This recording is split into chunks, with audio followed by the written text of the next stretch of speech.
Journaling क्या है? यानी डायरी लिखना है, आम भाषा में जिसे कहते हैं। हम लिखते क्यों हैं और किन किन बातों का ध्यान रखना चाहिए, किस तरीके से लिखना चाहिए, क्या फॉर्मेट होना चाहिए डायरी लिखते समय, डायरी लिखना जरूरी क्यों है, सभी चीज़ों पे हम चर्चा करेंगे। और हाँ, इसे हम छोटे बच्चों से लेके एडवांस स्टेज तक लेके जाएंगे, तो छोटे और बड़े सब कोई ज़रूर देखे इस वीडियो को। और लास्ट में हम इसका कंक्लूजन भी एक डिस्कस करेंगे, तो लास्ट तक जरूर बन के देखे रहिए। चलिए कंटिन्यू करते हैं। सबसे पहले टॉपिक है जर्नलिंग क्या है, हाउ। इसमें एक हम टॉपिक डिस्कस करेंगे साइंस वर्सेस मिथ। जो साइंटिफिक चीज है वो भी हम डिस्कस करेंगे और जो मिथ है उसके बारे में भी हम चर्चा करेंगे। सॉल्यूशन भी है मेरे पास, लास्ट तक जरूर टिके रहें। इसका डेफिनेशन क्या है? अपनी भावनाओं, विचारों या अनुभवों को कागज पर उतारना। हम अपने थॉट्स को, अपने एक्सपीरियंस को जब हम पेपर पे लिखते हैं तो उससे हमें बहुत सारे बेनिफिट्स होते हैं। क्या बेनिफिट्स होते हैं? पहले हमें मेंटल क्लैरिटी होती है, दिमाग में स्पष्टता मिलती है। अगर 4-5 बातें 10 बातें दिमाग में घूम रही है, स्टूडेंट्स हैं तो अगर दिमाग में घूम रहा है क्या पढ़े क्या नहीं पढ़े, कब खेलने जाएं, अगर प्रोफेशनल है तो किससे बात करें, फैमिलीज को कितना टाइम दें, और अपने वर्क को कितना टाइम दें, एक्सरसाइज करें या नहीं करें, ये सारी चीज़ें मेंटल क्लैरिटी क्लियर होगी। स्ट्रेस का रिलीफ होगा, आपका तनाव जो है लाइफ का वो कम होगा, स्ट्रेस रिलीज होगा। सेल्फ अवेयरनेस, आप और ज़्यादा अवेयर होंगे कि अभी आप जागरूक होंगे क्या चल रहा है, प्रेजेंट माइंडेड रहेंगे, प्रेजेंट में रहेंगे। ट्रैकिंग ग्रोथ, आपका ग्रोथ ट्रैक करने के लिए सबसे बढ़िया उपाय है। जैसे मैं अभी लगभग बहुत साल हो गए, 6-7 साल से लगभग जर्नलिंग कर रहा हूँ। और डॉक्टर राजीव रंजन सर को एक बार मैंने भेज दिया था कि मैं लिख के कि ऐसा ये आपने लिखा है, तो उन्होंने मतलब गाइड किया कि कैसे लिखना चाहिए। मैं बहुत गलत तरीके से लिखता था, जर्नलिंग वैसे नहीं की जाती है, तो कैसे की जाती है उसके बारे में हम आज बात करेंगे। प्रॉब्लम सॉल्विंग, आपका जो प्रॉब्लम है जो अटक रहा है उसको पेपर पर लिखने के बाद क्लैरिटी आती है जिससे आप प्रॉब्लम अच्छे से सॉल्व कर सकते हैं। कुछ इसके नेगेटिव पॉइंट्स हैं जो इसके स्ट्रेंथ भी हैं। कैसे? इसमें समय लगता है। एक दिन में अगर आप चाहोगे कोई भी हैबिट बनाने का तो एक दिन में हैबिट जल्दी नहीं बनती है, समय लगता है। हैबिट जो एटॉमिक हैबिट्स बुक्स है उससे आप देख ले, या फिर कोई आप नॉर्मल भी डिसिप्लिन बनाने का देखें तो समय लगता है। तो अगर आप, इसका सोल्यूशन ये है कि 5 मिनट 2 मिनट से स्टार्ट करें। जर्नलिंग जो बिगनर है उनके लिए ये है कि आप बस स्टार्ट करें। अरे कुछ नहीं आ रहा तो ये करो कि आज मेरा लिखने का मन कर रहा है, देन कंटिन्यू। ठीक है, ऐसे करो। रिन्यूमिनेशन लूप, इस पे हम जरूर चर्चा करेंगे, 1 मिनट वेट करिए। इमोशनल फ्लडिंग, ये भी टेक्निकल चीज है। प्राइवेसी कंसर्न्स, ये बहुत सबसे बड़ा इशू है जो अभी मैंने बैलेंस के प्लेटफॉर्म पे भी डिस्कस किया था, जहाँ पे कुछ लोगों ने कमेंट किया कि प्राइवेसी का इशू होता है कि अगर मैं कुछ अपनी पर्सनल चीज़ें लिख रहा हूँ और अगर कोई उसे पढ़ ले तो भाई मतलब बहुत बुरा होगा, मतलब जो लिख रहा है उसके लिए एक अच्छी बात नहीं है। तो इसका सॉल्यूशन है मेरे पास, आप लास्ट तक जरूर देखें। सीपी है, सीपी कनेक्ट प्लेस नहीं, सीपी के बारे में बात करेंगे। और वेट ट्रैप, ये भी टेक्निकल चीज़ है, हम इसको वीडियो आप जरूर देखते रहें। ठीक है, आगे बढ़ते हैं। कैसे करना है, जो एक फ्रेमवर्क होता है उस पर हम चर्चा कर लेते हैं, फिर जो प्रैक्टिकल बात है उस पर बात करेंगे। पहले ग्रेटिट्यूड, हमेशा थैंकफुल रहना चाहिए कि आप जैसे रात को सोने जा रहे हैं उसी टाइम मैक्सिमम लोग करते हैं जनरली। तो जैसे मैंने आज खाना बहुत अच्छा खाया, मेरे पापा ने मुझे कॉल करके बहुत अच्छी बात बोली, या फिर मेरे जो कलीग्स हैं वो मेरे से अच्छा बात किए। कुछ ना कुछ एक पॉजिटिव चीज़ जरूर रहती है डेली लाइफ में, चाहे आप कितने भी स्ट्रेस में हो, कितना भी टफ कंडीशन हो, कुछ ना कुछ पॉजिटिव चीज़ जरूर रहती है। एटलीस्ट कोई स्माइल किया होगा, मैंने कुछ अच्छा किया, ऐसी चीज़ें लेके आपको 3 चीज़ें लिखनी है कि मैं आप किसके लिए थैंकफुल हूँ। ब्रेन डंप, यानी कि बिना फिल्टर के आपको सब कुछ लिख देना है। इस पर मैं एक स्टार लगा दे रहा हूँ, क्योंकि क्या लिखना है क्या नहीं लिखना है लास्ट तक जरूर देखें। ब्रेन डंप, सबसे पहले ये समझ लीजिए आपके दिमाग में जो जो भी चीज आ रहा है बिगनर के लिए, वो तो क्या करें लिखते जाएं। इस स्ट्रक्चर में लिखे ज्यादा अच्छा है। पहले thankful, I am thankful to the nature, आज सन राइज किया है।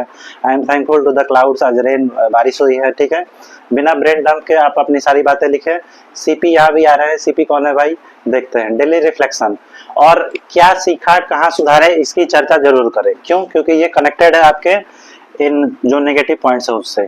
क्योंकि देखिए होता ये है कि कुछ लोग ट्रैप में फंस जाते हैं, केवल वही चीजें लिखते हैं जो नेगेटिव हो रही है लाइफ में। इसने मेरे साथ बहुत बुरा किया, इसने मुझे अच्छा ट्रीट नहीं किया, मुझे गाली दे दी, मुझे अपशब्द कहा, मेरे फैमिली वालों के बारे में ऐसा कहा, या फिर मुझे मेरा जो मेरा जो स्टेटस है उसके हिसाब से बात नहीं करता है, बहुत सारी चीजें होती हैं। तो आप ये नेगेटिव चीज तो होती है लाइफ में, it's a part of life. दिन हमेशा दो तरीके का होता है, दिन भी होता है, रात भी होता है, ठीक है। तो उसमें आपको लिखना है, कुछ पॉजिटिव एक्सट्रैक्ट करना है कि आपको उसमें से क्या सीखा है, कहाँ सुधारे। उसके लिए कुछ लोग रीडिंग करते हैं, रिफ्लेक्शन करते हैं, सीखते रहते हैं। रीडिंग का भी हैबिट एक अच्छा हैबिट है। तो आपको डेली रिफ्लेक्शन करना है कि आपने उसमें से क्या सीखा है, ठीक है। कंसिस्टेंसी यानी कि आपको डेली लिखना है। थोड़ी सी फ्लेक्सिबिलिटी होनी चाहिए। यहाँ पे मैं अब आपको थोड़ा सा ओपन माइंड कर देता हूँ। ये आपको बिल्कुल स्टक नहीं हो जाना। देखिए, बहुत सारे सेल्फ हेल्प बुक्स ऐसे होते हैं जो मास लेवल पे बनाए जाते हैं, वो मास लेवल के लिए होते हैं और कस्टमाइज नहीं होते हैं। और होता ये है कि जो भी इंडिविजुअल होता है उसमें कुछ ना कुछ, किसी न किसी थ्योरी का एक एक्सेप्शन जरूर मौजूद होगा, ठीक है। तो आपको कस्टम अप्रोच चाहिए, कस्टमाइज्ड अप्रोच चाहिए आपके लाइफ के लिए। तो आप थोड़ा सा फ्लेक्सिबल रहे। अगर हाँ, घर पे पार्टी है और आपके दिमाग में बैठ गया है कि अब मुझे आज जर्नलिंग करनी है, नहीं भाई, ऐसा नहीं है। एक्सट्रीम नहीं होने की जरूरत नहीं है। आप बस ये रहो कि थोड़ी सी फ्लेक्सिबिलिटी रखो लाइफ में, ऊपर नीचे अप एंड डाउन होता रहता है। आगे बढ़ते हैं। अवॉइड क्या करना है, देखिए सबसे इंपॉर्टेंट टॉपिक है, बहुत इंपॉर्टेंट टॉपिक है। आप इसके लिए लाइक जरूर करें भाई, मेहनत लगती है, लाइफ का एक्सपीरियंस है और पूरा रीडिंग है। तो अवॉइड क्या करना है, सेल्फ जजमेंट। अपने आप को जज नहीं करना है, ठीक है, कि मैं ऐसा हूं, मैंने इनसे ऐसा व्यवहार किया और मैं कुछ नेगेटिव हैबिट्स है मेरे में, तो उस पे लिखते जा रहा हूँ कि मेरे में यही कमी है, मैं दूसरों को ऐसे करता हूँ, अच्छा ट्रीट नहीं करता हूँ, जो भी बात है। अपने आप को जज नहीं करना है, ठीक है। आप बस लिख दो क्या है, कहाँ फंसोगे उसमें मैं बात करूंगा कि एक्सपर्ट से कब बात करनी है। और क्या अवॉइड करना है, कुछ लोग होते हैं अब एकदम ग्रामर ई जमार लेके चलते हैं। भाई आपको एक्सप्रेस करना है अपनी फीलिंग, वहां पे आपको कंटेंट राइटिंग नहीं करना है, ध्यान रखें इस बात का। तो आप ग्रामर पे फोकस मत करें, बस एक्सप्रेशन पे ध्यान दें। अब हाँ, अब चीजें आ गई हैं। Went only trap. Went only trap क्या है समझ लेते हैं। वेंट ओनली ट्रैप है, केवल शिकायत की पेटी नहीं बना देना है। अपने जो जर्नल है, जो अपनी डायरी है, उसको शिकायत की पेटी नहीं बनाना है। वो एक कंप्लेनिंग बॉक्स नहीं होना चाहिए कि जहाँ पे आप दिन भर चिट्ठी लिख रहे हो और डाल दे रहे हो और सोच रहे हो कि सीधे पहुंच जाएगा परमात्मा के पास और आपका निवारण हो जाएगा। ऐसा नहीं होने वाला है, बहुत सारी चीजें चाहिए उसके लिए। आपको उसको शिकायत की पेटी नहीं बनाना है, उससे क्या सीखे, क्या कहाँ सुधारे, उस पर वर्क करना है। एक और चीज है रियूमिनेशन लूप, ठीक है। इसका मतलब होता है एक ही पुराने दर्द में बार बार फंसे रहना। अब इसके लिए जंजी बहुत कनेक्ट करेंगे भाई। किसी रिलेशनशिप में आप फंस गए तो आप सोचो कि उसी को बार बार लिख रहे हो, ये ऐसी है, वो ऐसा है, उसने मेरे से ऐसा ट्रीट किया, अब उसने मुझे चीट किया, तो उसमें बार बार लूप में फंस गए हो। तो अब जरूरत है आपको एक्सपर्ट की, ठीक है। एक्सपर्ट कौन होते हैं, जो काउंसलर्स है, या फिर अगर बजट फ्रेंडली जाना है तो भाई आपने जाके मिल लो एस्ट्रोलॉजर वगैरह से। ओपन माइंडेड मैं तो हूँ, आपको अब देख लो, आप आपकी चॉइस है।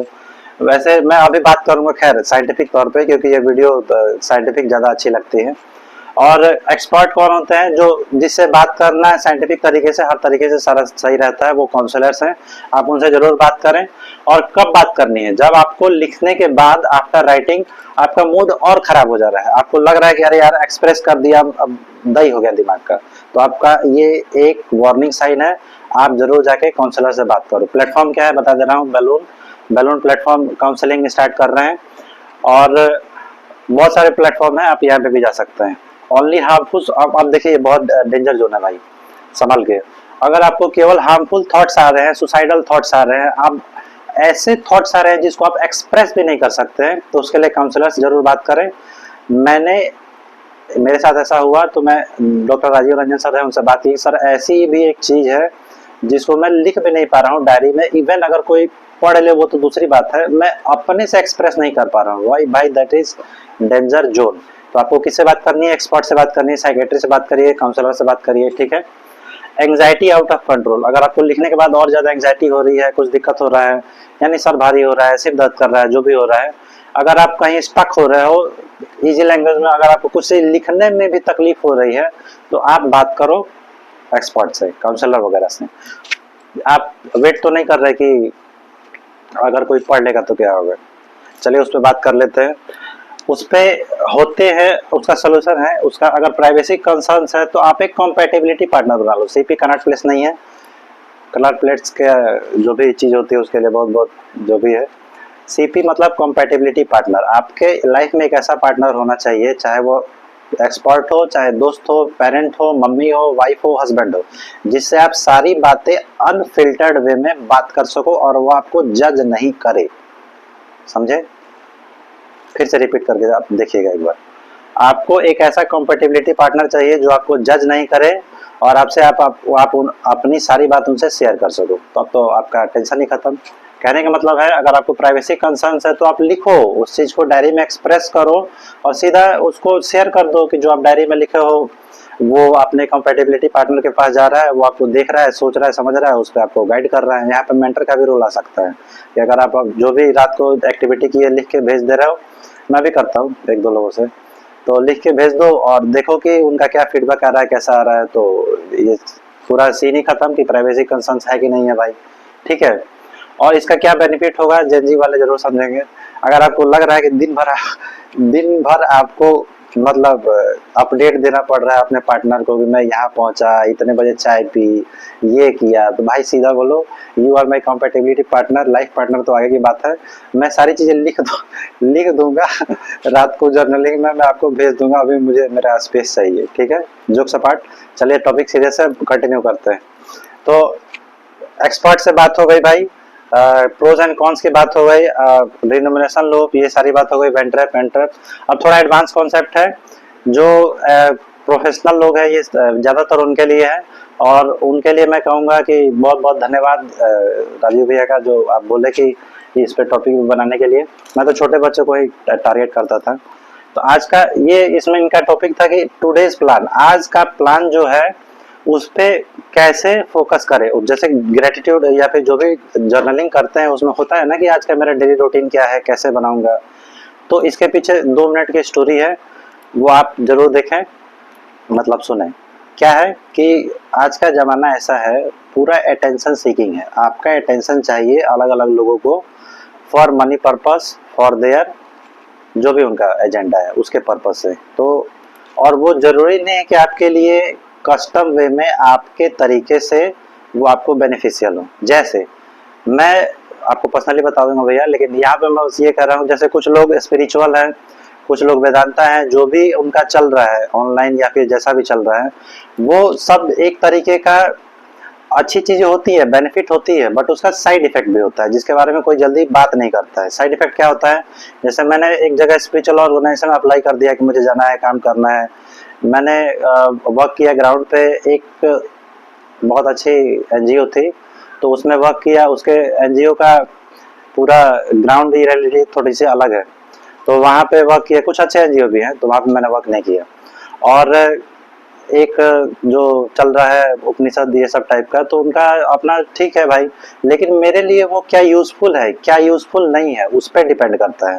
फॉर एग्जाम्पल, अगर मैं मान लो मेरे रूटीन में है कि आज मुझे पार्टी करना है, इवनिंग में अपने फ्रेंड्स के साथ मैं चिकन खाऊंगा, ठीक है, तो अब अगर मेरे दिमाग में ये बैठा हुआ है कि I am vegetarian versus non vegetarian का पूरा बड़ा सा डिबेट दिमाग में बैठा है, तो क्या मैं उस चिकन या फिर जो भी डिनर है उसको एंजॉय करूंगा? आप कमेंट करके जरूर बताएं।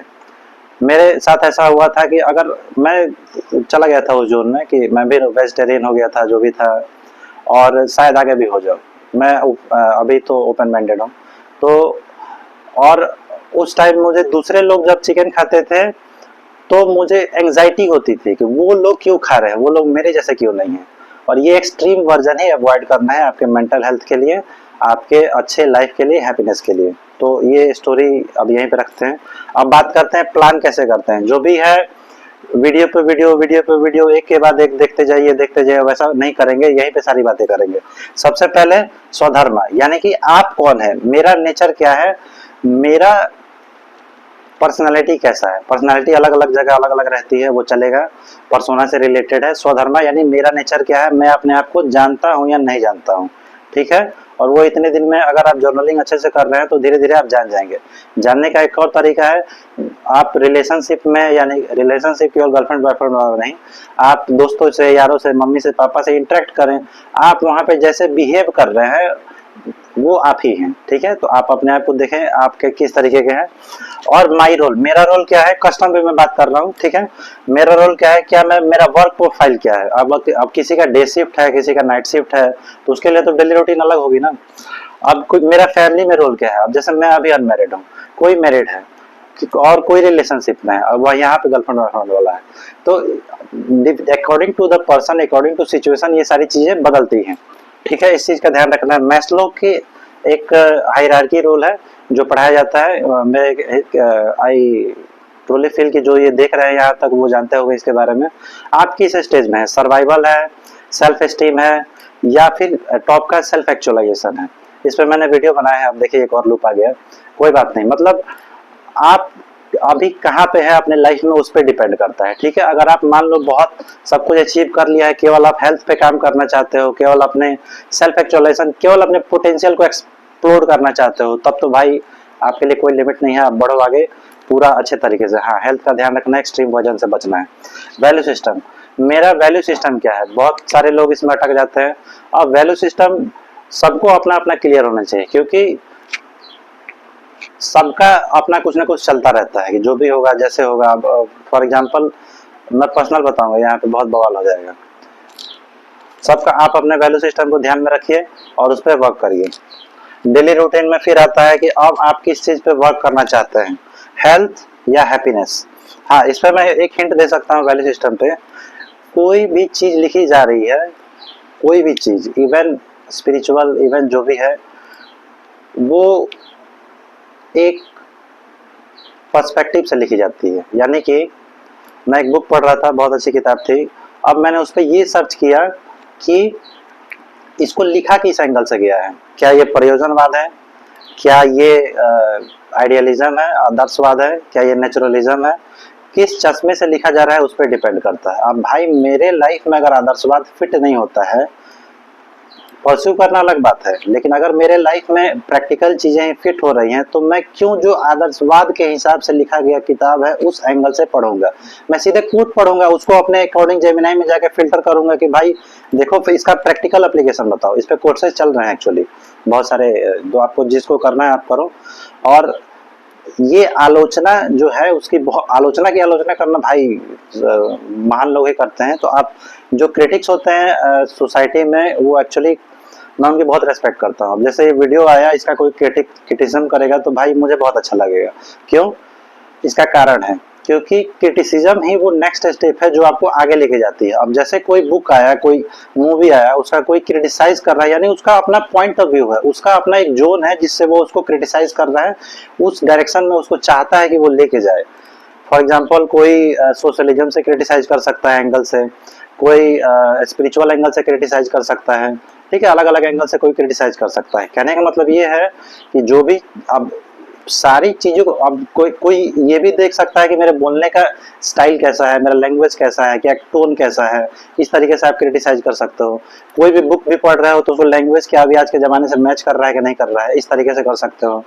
ठीक है, तो आपको अकॉर्डिंगली आपके हिसाब से क्या फिट बैठ रहा है ये आप जानते हो।